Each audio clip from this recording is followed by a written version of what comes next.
Greetings. You're listening to Rebels Remembered, featuring Caitlin DeFord and Kelsey DeFord. Hi, I am Kelsey DeFord. I am Caitlin DeFord. And this is Rebels Remembered.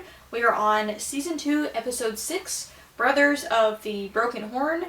This originally aired on November 4th, 2015. Written by Bill Wolkoff. Is that how you pronounce his name? Yeah, we haven't seen his name yet in Rebels, but he wrote a few episodes of Clone Wars. Okay, and he goes on to write The Call and Teacher of the Force. Both episodes are Season 2, I believe. Okay.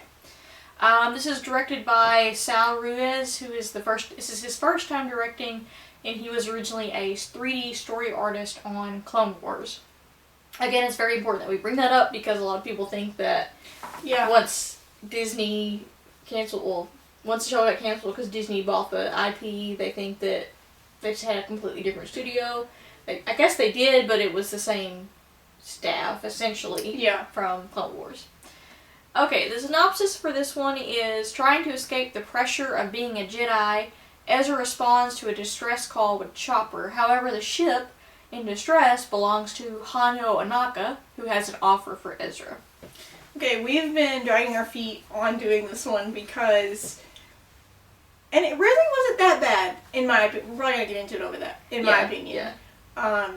But it is definitely more of a filler episode. It's more of a little fun adventure type of episode. Kind of like Fight or Flight in Season 1. Yeah. A little bit. Except this time Ezra takes the Phantom for a joyride. Or is it Ghost itself? I can't remember. It's the Phantom. The Phantom for the joyride instead of the TIE Fighter. Mm-hmm. So, and it's also him and Chopper. Yep. Mm-hmm. Yep.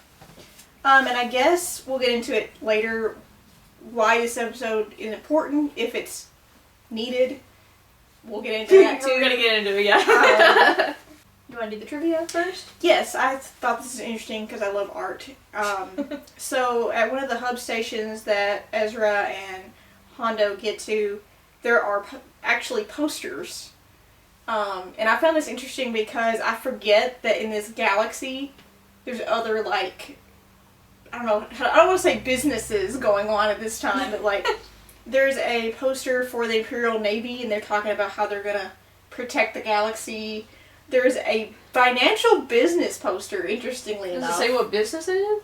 I can't remember. Or is it Arabesh? It's probably an Arabesh, but I found that interesting. There's an ad for Blue Milk. So I think it's funny, in war, they're literally an Empire versus the Real Alliance right now going on in the early days of it.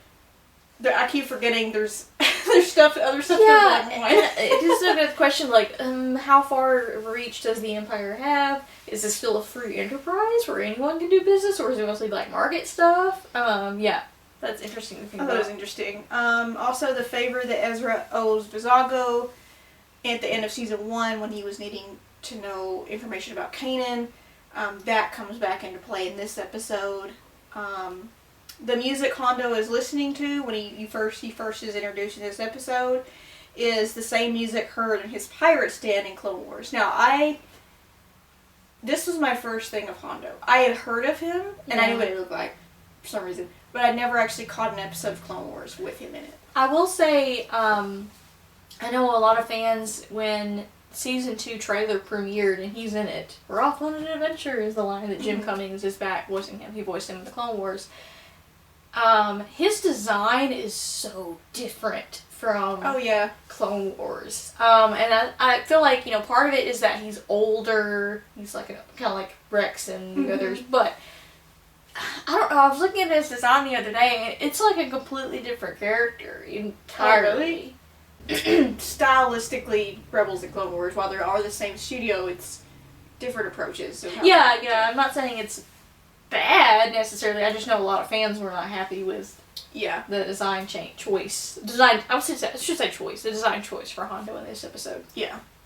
So we start off this episode on Gorel, and I do have a question for you, because maybe you would know, because you seem to know everything about Rebels. I don't. Is this the first time that we actually established their new headquarters are on Gorel? Like Phoenix Squadron, all that, or I'm not 100% sure. I do know this isn't the first time we've seen Gorilla. We were actually on it in season 1. in season 1. Yes. We're at season 1. Droids in Distress, the very beginning. And they're on that ship with Minister Tua, and they go to Gorilla, so it's not the first time. Oh, that's right. They take that boarding craft to to the planet. Now, I'm not entirely sure if this is their new. Okay. I don't think it's ever established that this is where the Rebel Alliance is hiding. Okay.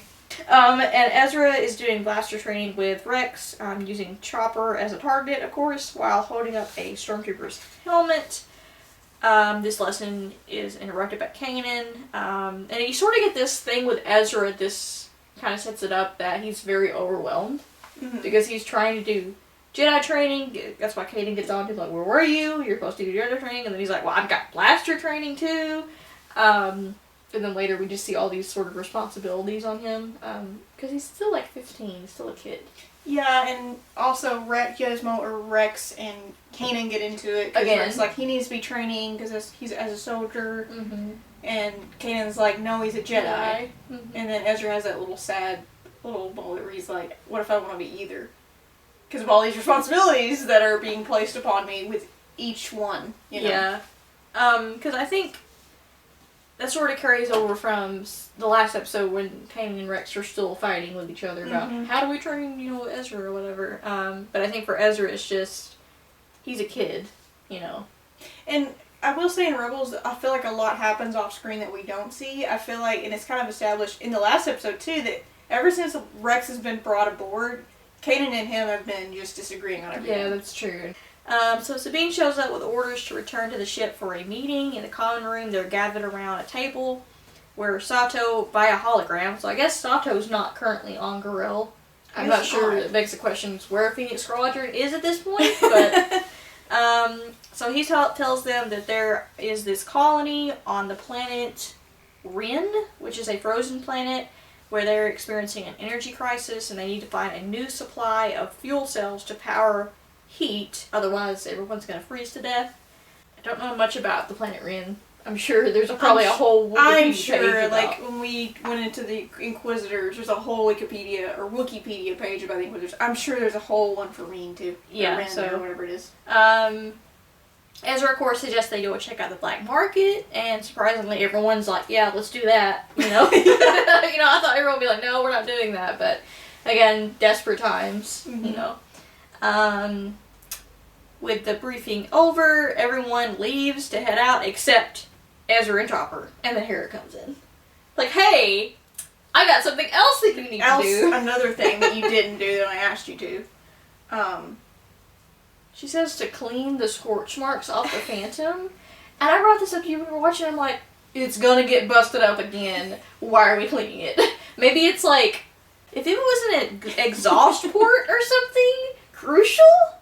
But this is kind of like, I don't know, like a design thing. Like, I don't want my ship to look dirty. Like, I don't understand the. Well, Hera loves her ships. Well, that's true. So, yeah. I mean, without it, you have to really clean it and make sure you do all the checks and system checks and everything. Keep it flying and keep it running. Yeah, so it's not the Falcon. What a piece of junk.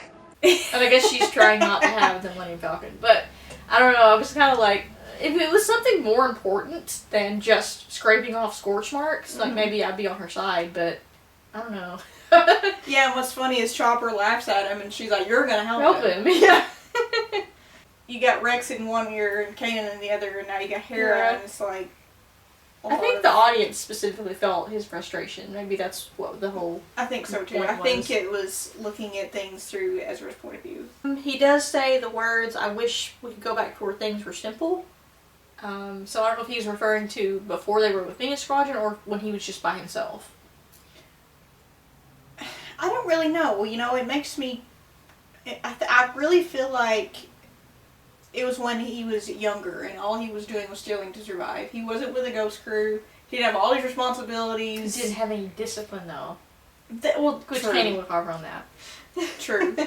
This is an episode where it's like, Ezra's thinking about how things used to be and who he's going to be. And he's still kind of in limbo about what he wants to be. Mm. Does he want to be a Jedi? Does he want to be with the Rebellion?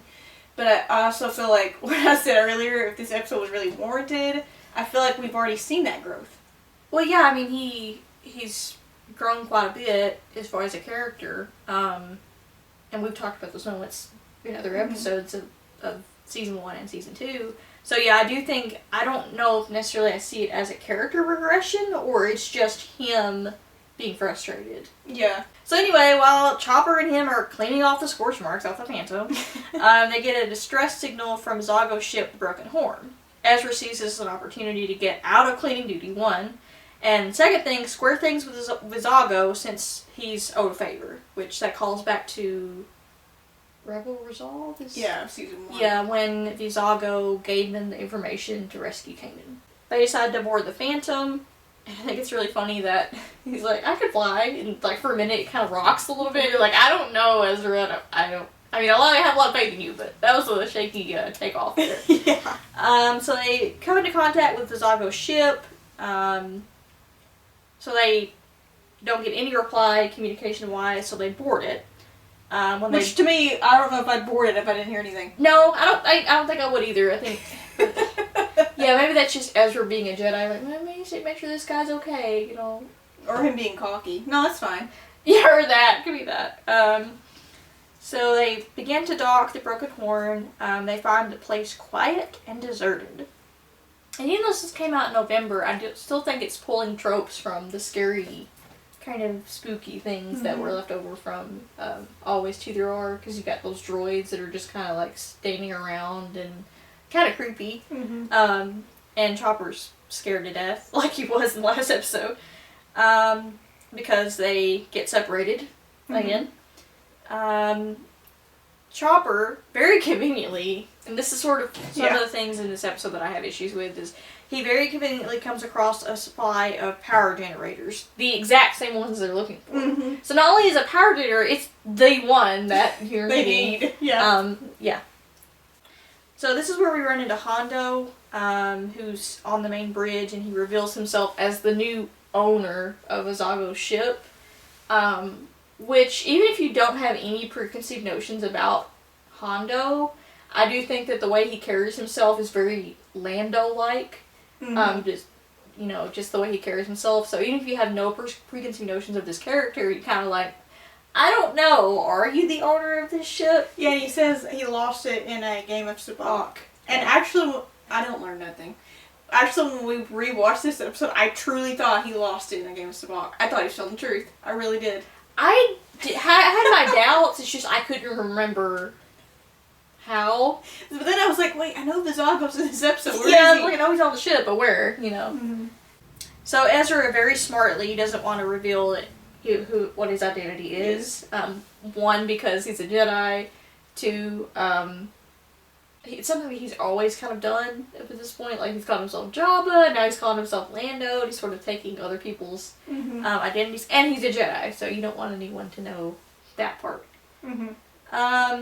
Hondo, I think it kind of works for Ezra, though, shockingly. Yeah. Because Hondo knows exactly who Lando is. He's like, oh yeah, Lando, I'm always wanted to meet you. Kind of. But he doesn't know what he looks like, apparently. Yeah, apparently he doesn't know what it is kind of weird. He doesn't know what he looks like.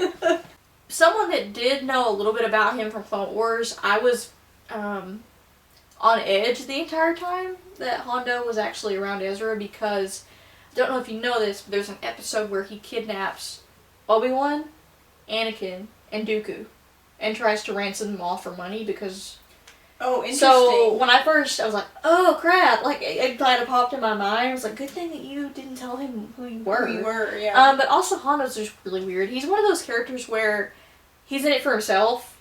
So there are actually other episodes of Clone Wars where he worked with the same people that he captured at one point. So his loyalties are kind of... It's more like, how can I make a profit, and what's in it for me? Yeah, but I think later down the line, even Filoni said he sort of becomes a Jedi sympathizer. It's just, I didn't know the information. I just knew that one episode. I'm like, I don't know what's going to happen. So... Well, what I love about Hondo is, and this is my first encounter with him when I first watched this episode way back in the day. Props to Jim Cummings for he's just an amazing actor. Jim Cummings needs to be a Disney legend, too. Yes. That needs to be a hashtag right here. Yeah. Can't believe he's not. He should be. Yeah. But anyway, Hondo's character, he's a pirate. He says he's a pirate. But also, you know, when you first think of the term pirate, you think of a smuggler, you think of, you know, somebody that's gonna, like, take your ship from under your nose. But he really is enjoying himself and having fun doing it. Mm-hmm. Which I find kind of, I don't know, it's great. But at the same time, I'm like, oh, I feel like you might sell your best friend for some credits, you know. Yeah. So anyway, while they're talking things out, an Imperial ship shows up and opens fire on the Broken Horn for breaching an Imperial checkpoint. So I don't know if Hondo directed this ship or it just kind of been drifting into space, I guess. Kind of. So Ezra manages to get the power back on, Chopper shows up, and they are able to jump into hyperspace. This is when they start talking about just sort of a trade. Hondo is going to sell these power generators to, like, I think he uses 500%. I don't know what 500% is, but yeah, you've got a lot of confidence there. Which I think it's funny that he also says fair markup. How's 500% more fair markup? I guess when you're a pirate, it makes sense. He does this through the entire episode. I don't know if you've noticed. Like, we'll split it like 60-20. Yep. Like equally 60-20, you know. Because he's, you know, a pirate. So Ezra wants 3 crates in exchange, and they split the profit. Hondo agrees to 2 crates. And they have that little back and forth banter. And what I love about Ezra in this scene is that he's actually channeling, I feel like, some part of Lando because of his dealings with him. Mm-hmm. So he's, like, playing the part, essentially. Also, I have in my notes, too, that this, and it's throughout this episode, too, is this whole episode, Ezra's kind of going back to what he's comfortable with and what he's done his whole life. Oh, that's true. In terms of, like, stealing to survive, bluffing. You know, the first episode we saw him in, he was stealing fruit. He thought he was helping the guy when he laid out for himself. Mm-hmm. So, I feel like he has skills. He has a certain skill set. That would lead itself more to piracy. It would, yeah. Yeah. So they seal their deal with a handshake, and then Ezra swipes a controller to Vizago's droids and gives it to Chopper. He swipes the controller and gives it to Chopper. There we go. They then arrive at Nixus, which again, these places are in Wikipedia on the plot, and I don't know them. I'm bad with names. So they go to deliver the generators to their buyer, except for the 2 that Ezra is going to get, apparently. And as Morrigan shows up. But he was expecting Vizago, which I don't know how I didn't know it was as Morrigan, because there was already kind of established that. Oh, that's true, yeah. Them 2 were kind of linked together, and working together at times. But it is very convenient that it's as Morrigan, not someone else, not Joe Blow. I would say. And luckily Ezra carried his helmet with him, so he puts the helmet on.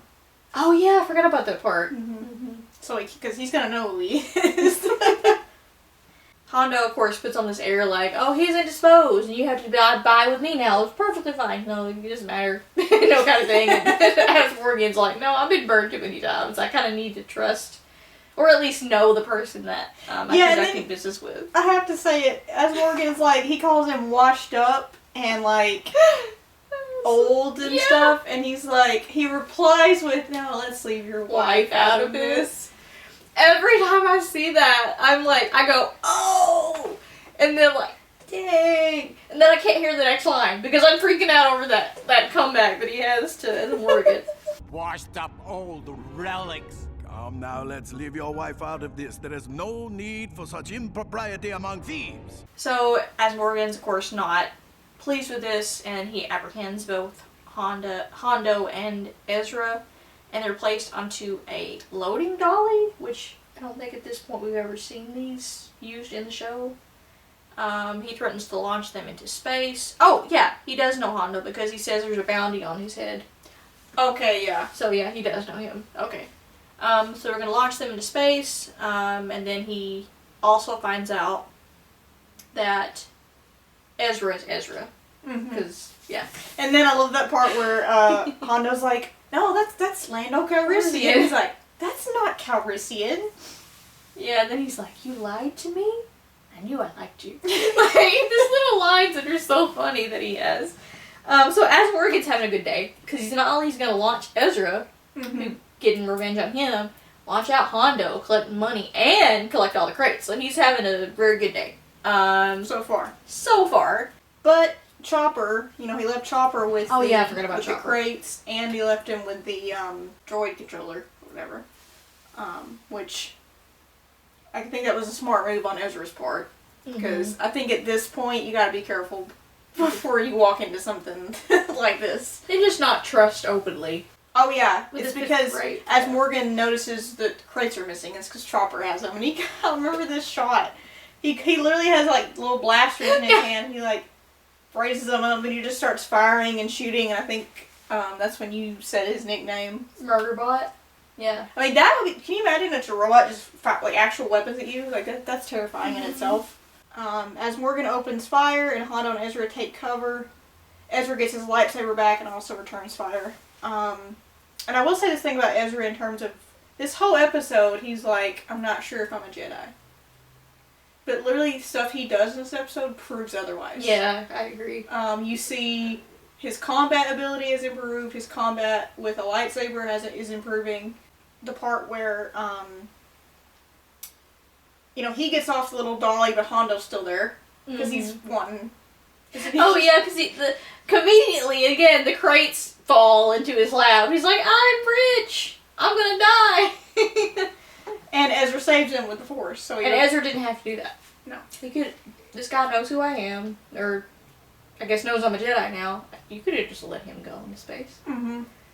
And, Hondo is like, oh, you're a Jedi.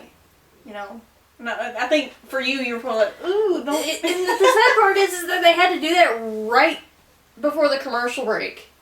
Like, I don't know what he's gonna do with this information. But what helped me, kind of breathe a sigh of relief was I know Hondo enough to know Ezra just saved his life. Yeah. So at least right now, he's not gonna train him because it's sort of like, you scratch my back, I scratch yours. Yeah, and he tells him, you're a Jedi, and Ezra says, well, I'm not really a Jedi yet. I'm like, well, you're getting there, dude. Like, you keep denying it, but, it's there. Mm-hmm. So they depart from Nexus and have the generators, Ezra, Hondo, and Chopper, and they head back to Corel. Ezra then admits that his real name is Ezra to Hondo, and his responsibilities to the rebellion, which he also admits is way too much for him. So he offers him a chance to be a pirate, but again, Ezra's sort of not too sure about really either, I think, at this point. Mm-hmm. But like you said, so many things confirm his Jedi-ness, I guess. Mm-hmm. Despite his dislike for the number of responsibilities, he said that he didn't want to leave the rebellion, but on the other hand, he said, I think one of his quotes is, I would do probably better as a pirate, because Inquisitors don't hunt them. So it definitely would be not an easy life, but an easier life, because you're not being chased by Inquisitors. Now, you can be chased by people that want your head because you stole from them or took from them or whatever. But yeah, at least an Inquisitor would be hunting you. Yeah, after he saves Hondo, also when they get back to their ship or whatever, Hondo's like, let's open the best, drink, and we're gonna celebrate, and you're gonna celebrate. We're gonna celebrate that you're part of my crew now. And then Ezra's walking with Chopper. He's like, what happened? Did I just become part of his crew? What's going on? Oh, by the way, yeah, it's after, I don't know why Ezra just kind of took off away from Hondo. I don't know if it was to, get out of there, just leave, I think he told him to ask him to fetch him probably the celebratory... the drink, beverage, or whatever. Okay. Well, anyway, he comes to the brig, and they find Vizago locked inside one of his own cells. He then reveals to Ezra that Hondo actually shot him in the back, disabled the droids, and then took control of the ship. Mm-hmm. Ezra and Chopper set Vizago free. At first, he was really like, I don't want to, but then Vizago has to bring up, hey, I saved your Jedi friend. He's like, oh, crap. So I kind of have to let you go. Yeah, because even though, Hondo is Hondo, I feel like Ezra, he doesn't just... You gotta honor your word a little bit. He doesn't just totally love Hondo, but also I feel like they've kind of made a bond. A little bit of one. A little bit of one. It's like, oh crap, I can't give this guy up now, but I do owe you. So Yeah. So then they confront Hondo on the bridge. And unbeknownst to Ezra, Vizago swiped him with the controller to his droids, while Ezra proposes a deal between the two, that Ezra keeps the generators and Hondo and Vizago split the credits 50-50. Of course, Vizago's not going to go for that. Mm-mm. So he betrays Ezra, turns the droids on him and Hondo, and then Ezra and Hondo fight back against the droids, which I really like the animation in this sequence because of all the sparks that are flying and stuff like that, and particularly like how Ezra's... I'm all for lightsaber combat. I mean, who isn't? How Ezra handles the lightsaber in the scene, and Hondo firing and everything. I really like the animation of that. So while that's going on, Hondo flees, because he's Hondo. He takes the Phantom. So I love how poor Vizago, man, like he had his whole shit. So he missed this whole episode because he was at the brig. And then he realizes that Hondo took the generators and he has no credits. He's got a ship, and then Ezra's like, "We got your ship back." He's like, "Yeah, great, thanks." Yeah, but he has that cute little line about, "I hate children," before he blasts Ezra. And Ezra's kind of sitting there in the pod like, "Sorry." He's going back to Gorel, and luckily, conveniently, again, they're over Gorel. They're over just a random planet. Mm-hmm. And so we know Vizago's in the Phantom, but Chopper is with Ezra, and he's like, "What do you mean you know where Hondo's going?" And then you have this moment where Ezra's walking up to the ghost, and you just hear Hondo talking. And then my first reaction was, "Oh, he's working with the rebellion." No, it was on autopilot the entire time. He's just talking out his ass. He's making shit up. Maybe not entirely. Maybe putting Ezra in a better light. But yeah, that is interesting to think about. Had he not ended there, he probably just would have took the credits and left. True. What I find interesting, though, is Hondo willingly gives up the generators but keeps the credits. Mm-hmm. Then after giving each other their farewells, Hondo departs and Ezra returns with the ghost crew. I think there's this moment, too, where Ezra's like, "I think at one time I might have joined your crew." Mm-hmm. Because I think that's true. The path he could have went... Hey, I just segued into something.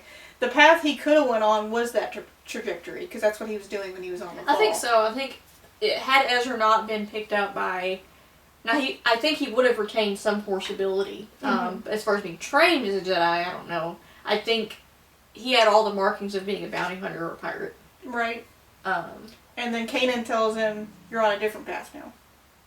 Well, on a different path of being a Jedi, and I think it's interesting to have Hondo be the one reaffirm to Ezra, "No, you're a Jedi," you know. Mm-hmm.